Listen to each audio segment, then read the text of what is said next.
తమ క్యాంపస్పై బాంబులు వేయాలంటూ అమెరికాకు చెందిన విద్యార్థిని ఇజ్రాయెల్ ప్రధాని బెంజమిన్ నెతన్యాహుకు వాట్సాప్ ద్వారా సందేశం పంపడం సంచలనం కలిగించింది. అయితే ఆ మెసేజ్ను తాను జోక్గా పంపినట్లు తెలిసినప్పటికీ పోలీసులు దానిని సీరియస్గా పరిగణించి అరెస్ట్ చేశారు.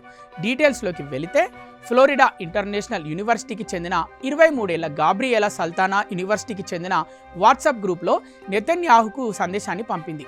నెతన్యాహు, మా మాటలు మీకు వినిపిస్తే ఓషన్ బ్యాంక్ కాన్వకేషన్ సెంటర్లోని మా కాప్స్టోన్ విద్యార్థులపై కొన్ని బాంబులు వేయండి అంటూ సందేశాన్ని పంపింది. అయితే గాబ్రియేలా పంపిన సందేశాన్ని పోలీసులు బాంబు బెదిరింపుగా భావించారు. దీంతో పోలీసులు బెదిరింపు చర్యల చట్టం కింద గాబ్రియేలాపై కేసు నమోదు చేశారు. అయితే జోక్గా నెతన్యాహుకు సందేశాన్ని పంపినట్లు గాబ్రియేలా పేర్కొన్నప్పటికీ పోలీసులు వినిపించుకోలేదు. గాబ్రియేలాను అరెస్ట్ చేసి మియామిలోని టర్నర్ గిల్ఫోర్డ్ నైట్ కరెక్షనల్ సెంటర్కు తరలించారు. ఆమెను జడ్జి మిండీ ఎస్ గ్లేజర్ ముందు ప్రవేశపెట్టగా బెయిల్ కోసం ఉన్నపలంగా $5,000 చెల్లించాలని జడ్జి తీర్పునిచ్చారు. అయితే ఫ్లోరిడా చట్టాల ప్రకారం ఒక వ్యక్తిని చంపేయడం లేదా హాని కలిగిస్తామని లిఖితపూర్వకంగా బెదిరించినట్లు అభియోగాలు ఎదుర్కొన్న గాబ్రియేలా సల్దానాకు గరిష్టంగా 15 సంవత్సరాల వరకు శిక్ష పడే అవకాశం ఉంది.